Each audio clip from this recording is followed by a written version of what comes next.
Guys, in this video, I'm going to be doing the champs I expect in 2025. Some of them might be the same as they are right now, and some of them might be an improvement or just a new fighter. First off, we're gonna go on with my boy Manel Cap. I made a whole video about this in case you guys want to see a little bit more in depth. But now I think I have a better idea of how this is gonna play out. He is getting a number one contender fight. He is fighting Royval, I think March 1st. So, that's going to be a big deal because Royval, hasn't been able to defeat Pantoja yet, and he's had multiple opportunities. I was hoping that he'd fight Kai Kara. I was hoping Manel Cap would fight Kai Kara, but it looks like that's not what's going to happen yet. They're going to give Kai Kara France a title shot against Pantoja. They're going to hope Pantoja loses to Kai Kara France, and they're going to hope Manel Cap wins because if they do Kai Kara's first defense against Manel Cap, that would be that's the biggest flyweight fight you can have right now. So I think that's what they're hoping for.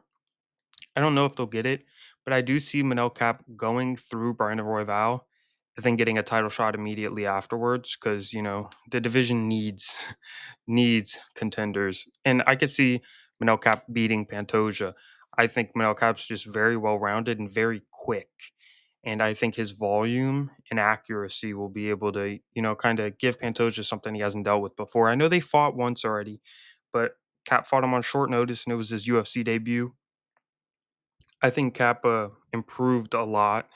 And yeah, I think he's going to be able to, stuff the takedowns and just land some heavy shots on Pantoja. But let's go on to the next division. All right, now we got Bantamweight.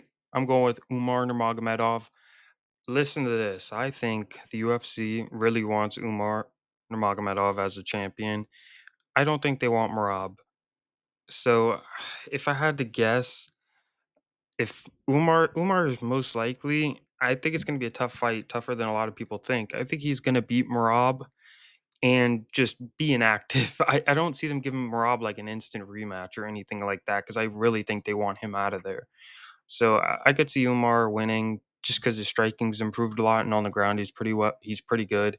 Um, I just see him fighting one time this year. Like I just see him beating Umar or beating Marab, and no more fights this year. That's what I expect from him. So I think by the end of this year, he'll just stay the champion, and then maybe we get a couple defenses next year. But yeah, that's really all I got for Umar. For featherweight, I'm going with Ilya Topuria. I think he's still going to be the champion. I think the Diego Lopez fight might be difficult for him just because we know that Ilya Topuria, as the fight goes on, he still hits hard and he's still a good fighter. He doesn't do bad as time goes on. I don't know what the word is, but we know he improves as the fight goes on. And Diego Lopez comes out hot in the first round. I think that's going to be the way to beat Topuria because you have to come out there quick and just catch him with something. a- And there's not really much else you can do. I just think he's very well rounded.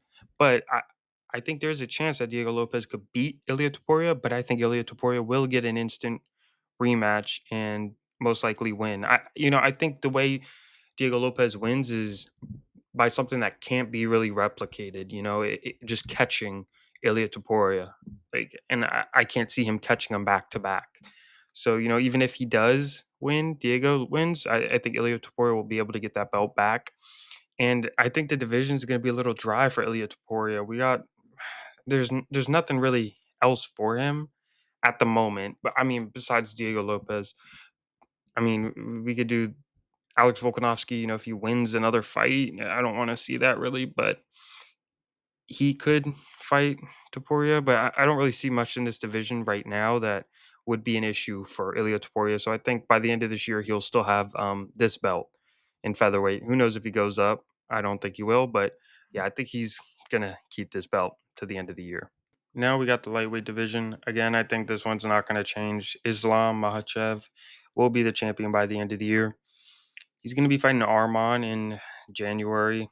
I think he beats Arman. After that, who knows who he's going to fight? Maybe Charles. I don't know if they'll even give him give Charles another title shot. I doubt it. But the Arman fight's really the biggest one for him at the moment. Again, he's not going to be too active this year. I have a feeling. So again, I don't really. I think Charles is going to get a Conor McGregor fight. I think that's more likely at this point than him getting a title shot, unless they just run out of contenders. They need to feed someone to Islam that's new, and that is well, it's not Arman, but this version of Arman Sarukian is going to be a little different than before, and I think this version of Islam is insane, and he's pound for pound number one for a reason. So I think he's going to kind of maul everyone he fights. Just another dominant year for him. But this time, I don't think he's going to be fighting too often. I know he's coming off an injury, so he didn't really fight too much last year, but I think this will be another decently inactive year. Maybe one or two fights. I mean, we know he has one booked in January, but maybe later in the year there's an Abu Dhabi card or something that they throw him on. But yeah, I think Islam will be able to retain the title this year and probably retire next year after a couple more defenses. When it comes down to the welterweight division, I know we have Shavkat, I know we have Ian Gary, I know we have the GOAT Bilal Muhammad, but I think Joaquin Buckley, this is a long shot right here, but I think Joaquin Buckley will KO Bilal Muhammad. I think Bilal Muhammad's going to beat Shavkat. I think he's just going to wrestle fuck him, not get caught on the feet, and just kind of be boring. Shout out to Bilal though, but yeah, I don't think Shavkat's gonna beat him really. I know going into everything, like Shavkat was the boogeyman of the division, but we can't underestimate how good Bilal really was. And I think Bilal's wrestling and just pace that he's gonna put on Shavkat, will kind of negate any of his shots and any of the submissions or something like that. I think Bilal's gonna be good enough to, escape that stuff. And even if he does, Joaquin Buckley's a tricky fucking fight for Shavkat. Buckley has power in his hands, good at stuffing takedowns. I know this Colby Covington fight, him getting taken down in the first round, that was like a little bit But after that, stuffing all the takedowns and just his strength at 170 is insane. I could see him just throwing away Bilal Muhammad when Bilal shoots for a takedown and just landed some heavy fucking shots. We know Buckley hits fucking hard. So I think Buckley has a chance at this, and I think Buckley will be the champion by the end of this year. All right, now that we made it to middleweight, I know a lot of you guys are expecting Khamzat Chimaev to be the champion. I don't think Khamzat Chimaev's gonna fight for the belt this year. I don't think so. I mean, I think Khamzat has a chance of being the champion, but Khamzat can only fight in the Middle East. He's not going to be able to fight in America, and I don't think there's any other countries that he will be able to fight in. I might be wrong about that, but I'm pretty sure that there's some issues that go into that, obviously, as you guys know. But I think it's a little bit worse now, and I don't think he's going to be able to come to America. I don't think he's going to be able to fight anywhere else but Abu Dhabi or somewhere over there. Again, I don't think Dricus is even going to fight him this year. I think Dricus beat Sean Strickland and has to fight like Kyle Baralho no, I don't think that. That might be a little too soon. There's my fighting nerds bias right there. I think he's gonna have to fight Sean Strickland and then Imavov, maybe if Imavov beats Adesanya or something like that. I don't know. It's just gonna be odd that Dricus, who's a champion, has to go fight in Abu Dhabi against Hamzat, who's a contender. I know they do that very often with a lot of these guys that they make, you know, they'll make Dricus go fight in Abu Dhabi. I don't think that's fair, and I don't think they should do that. When Dricus went over and fought Izzy in Australia, I don't want him to fight in Abu Dhabi against Hamza. Why can't we have that in America? I mean, we can't have that fight in America, but it just sucks to be a champion and have to go over to enemy grounds multiple times in a row. So I don't really see this fight even happening this year. But I think Dricus goes through, beats Sean Strickland, and I don't know if there's anyone else in the division that can handle his awkward style. But yeah, that's why I'm going with Dricus to be the 185 champion by the end of this year. Now we got 205, another one that I don't think is going to change too much. I think Alex Pereira will beat Ankalaev whenever that fight happens. I know something recently kind of happened where he said his next fight is not Ankalaev, and then he posted a video of like him coming out of a meeting and he was like, "Oh, good meeting," and tagged the UFC and Dana White or something like that.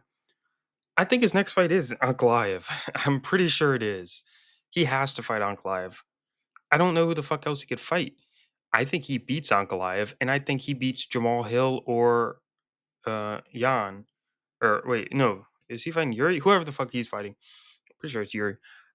Yeah, Yuri Hill, which is a good fight. I think he will beat Hill again and beat Yuri again. I don't even think they'll make the third Yuri fight.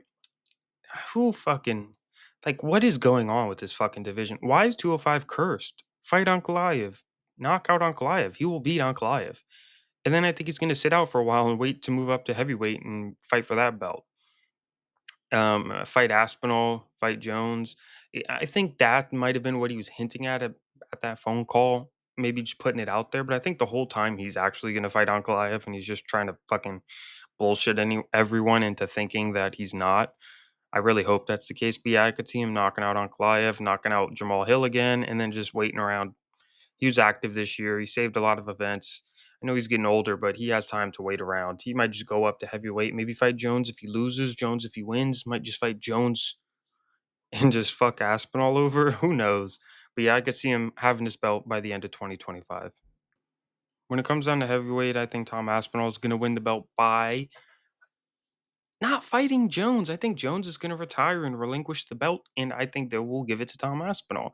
I think this negotiation that they're having with Jones and the UFC, I think it's going to be a fucking mess. I could see them stripping him. I can see them making Tom the champion and then doing all this bullshit. I can see them just fucking everything up in the sport just to try and negotiate with John Jones. I'm not saying that's fucking up the sport. I think Tom Aspinall should be the champion because he should have fought John Jones before. I don't think this fight's happening. I don't think it's happening. If it happens, I will be happy, but I just have a gut feeling that Jones is not going to fight Aspinall. But I think Aspinall will has a chance of winning. I think that fight's kind of like a 50-50 fight, and I think the chance of that fight happening is 50-50. So I think Aspinall has like a 75% chance of getting the belt and like a 25% chance of not getting the belt. So that's kind of the way I went with that. I can't see fucking Jones sitting on the belt for the rest of the year and not fighting.